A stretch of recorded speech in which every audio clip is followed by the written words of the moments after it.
आपला Marathi big boss.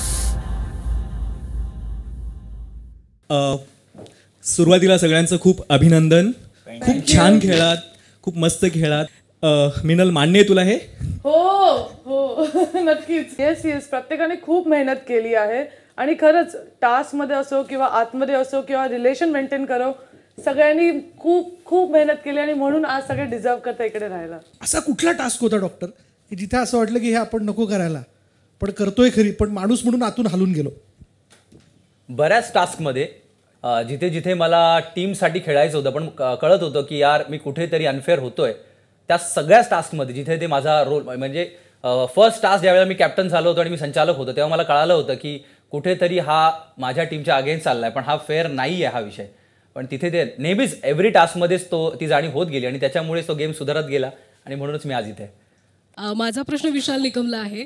तुला ticket to finale मिळालंय, त्याचं खूप खूप अभिनंदन.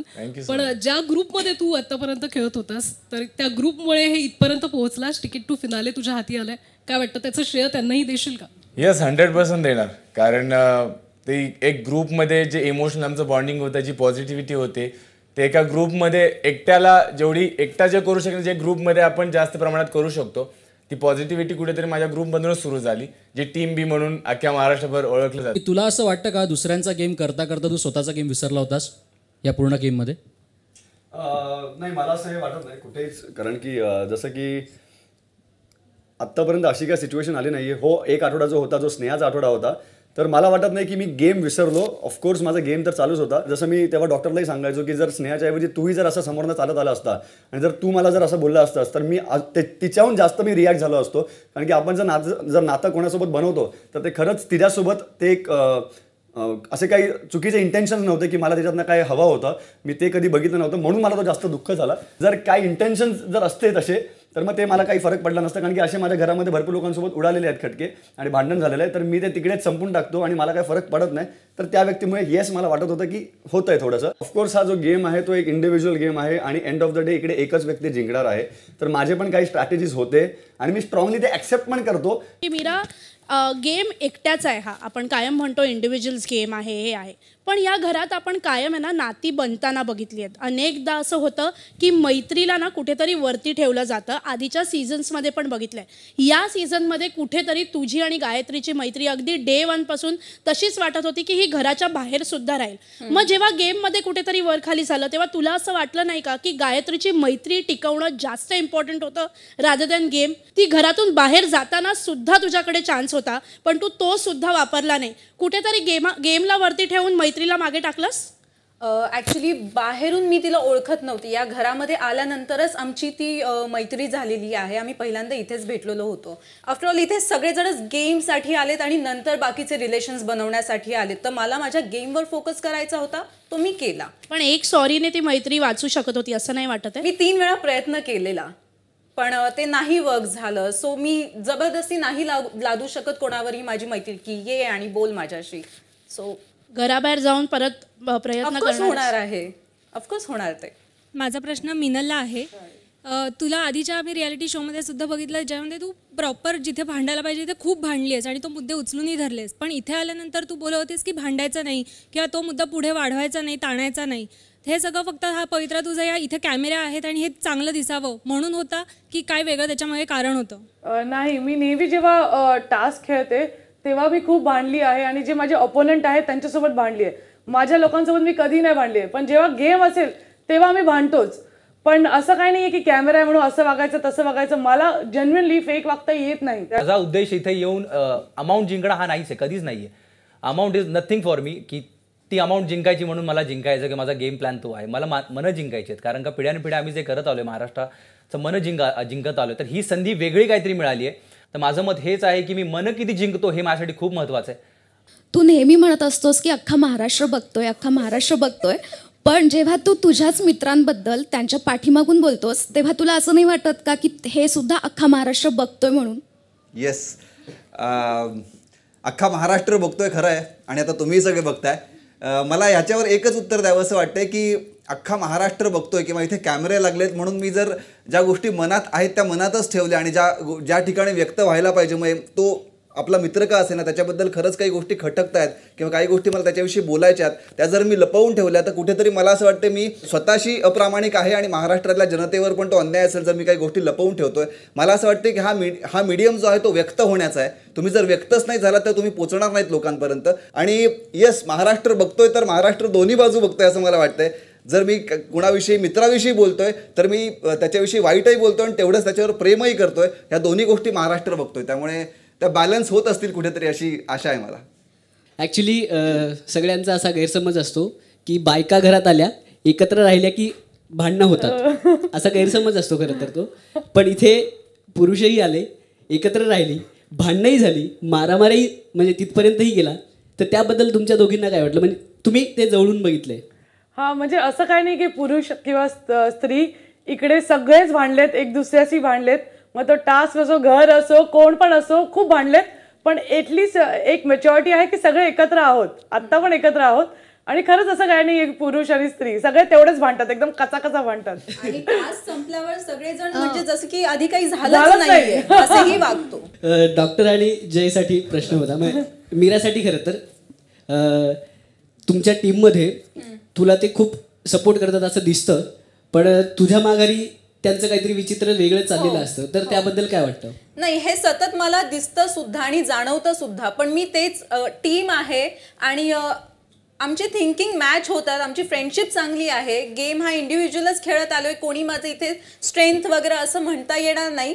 पण ह्या सगळ्या गोष्टी माहिती आहेत आणि त्याच दृष्टीने मी खेळत आली आणि पुढे बघत आली आहे. पण त्याची कधी जाऊन कंप्लेंट नाही केली की तुम्ही असं बोलता किंवा अशाच्या गोष्टी मीही केलेल्या आहेत त्यांच्या मागे. सो ह्या कंप्लेंट्स नाही आहेत एकमेकांबद्दल बिलकुल सुद्धा, ते अंडरस्टँडिंग आहे. उत्कर्ष, तुमच्यासाठी प्रश्न आहे की पहिल्या दिवसापासून मांजरेकर सर म्हणतात की तुम्ही मास्टर माइंड आहात, तुम्ही चांगल्या पद्धतीने प्लॅनिंग आणि करता. तर मग उत्कर्षाचं डोकं आणि जयचं ॲग्रेशन अशा पद्धतीने सगळं झालं आणि असं आता आहे का की सरते शेवटी उत्कर्ष बाहुबली होणार आणि जय कट्टप्पा? असं काहीच होणार नाही. उलट हे होईल की असं नाही होणार की उत्कर्षाचं डोकं आणि जयची शक्ती किंवा ॲग्रेशन. पण नक्की असं होईल की जसं शोलेमध्ये जय विरू होतोच, हे तुम्ही सगळ्यांनी जय विरूचा हा टॅग दिलाय. तर ज्या वेळेला बिग बॉस सीझन 3 जेव्हा केव्हा पुढे कोणी आठवेल हा शो संपल्यानंतर, तेव्हा प्रामुख्याने आमच्या दोघांची नावं 100% येतील आणि आमच्या मैत्रीबद्दल माणसं नाव काढतीलच. विशाल, तुझ्यासाठी प्रश्न नाही आहे, ही कंप्लेंट आहे की सौंदर्याचं नाव जर घ्यायचंच नव्हतं तर मुद्दा का काढला घरात? कारण बाहेर सगळेच सौंदर्याला शोधतात. तर तू बाहेर आल्यानंतर रिव्हील करणार आहेस नाव की नाही? नक्की. मी आय थिंक तुम्हा सगळ्यांना सगळ्या गोष्टी तुमच्या आशीर्वादाने, माऊलींच्या आशीर्वादाने सगळं झालं. तर लग्नाला नक्कीच सगळ्यांना बोलवीन आणि सगळ्यांना रिव्हीलच होईल, टेन्शन नाही. आपल्या घरी पण माहिती आहे, तिकडे घरी माहिती आहे, त्यामुळं सगळं भारी होईल. तुम्हाला असं कोण वाटतं की जे डबल ढोलकी होतं? मीरा, तू सुरुवात कर. उत्कर्ष. का ते पण सांगायचंय? Very good. काय सांगायचं? बोल आता. डबल ढोलकी. हा, बोल. का? अच्छा, कारण तो फार डिप्लोमॅटिक आन्सर देतो, म्हणजे याला पण वाईट नको वाटायला, त्यालाही वाईट नको वाटायला. उत्कर्ष उत्तर. डबल ढोलकी त्याला म्हणतात, कोणी यहाँ से ही बसता है वहाँ से ही बसता है, ह्याला म्हणतात बॅलन्स करणे. माझ्या मित्रांमध्ये कुठलाही वाद होऊ नये. जे आमचं मुख्य आत्तापर्यंत आलं, जे सर म्हणतात की टीम ए मध्ये लॉयल्टी आहे, युनिटी आहे, याच्यामध्ये जो मधला ब्रिज आहे तो उत्कर्ष शिंदे आहे. मी कधीच मीरा आणि जयमध्ये किंवा XYZ कोणत्याही पार्टनरमध्ये झगडे होऊ दिले नाही. फर्स्ट झगडा झाला होता घरातला बिग बॉस मधला, तो मीरा आणि जयचा होता, जो मी घुसून स्वतः सॉल्व्ह केला होता. मला मीरा वाटते. महेश सर नेहमी म्हणतात की मीरा घरातली बिग बॉस आहे, मीराला सगळ्यातलं सगळं कळतं. तर तुम्हा 5 जणांना सुद्धा सेम असंच वाटतं का की मीरा घरातली बिग बॉस आहे आणि तिला सगळ्यातलं सगळं कळतं?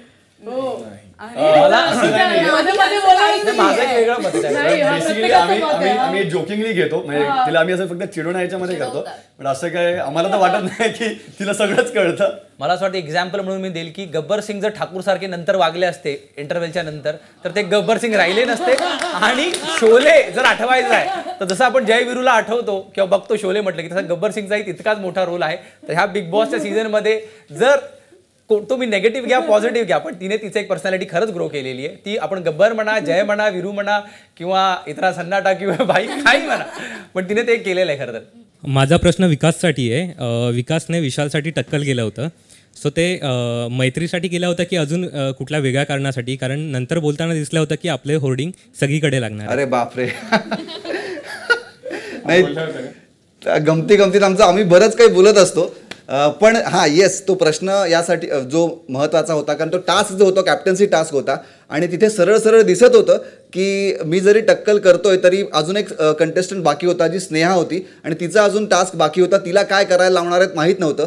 त्यामुळे तो एक चान्स होता माझ्याकडे किंवा आम्ही जेव्हा डिस्कस केलं की कदाचित मी जर टक्कल केलं आणि पुढे अशी काही गोष्ट तिला करायला आली की जी ती करू शकत नाही जी तिच्यासाठी इम्पॉसिबल आहे तर तो एक आपण चान्स घ्यायला नको आणि फक्त तो एक टास्क होता आणि तो कॅप्टन्सी टास्क होता आणि तो विशालचा टास्क होता म्हणून मी ते टक्कल केलं.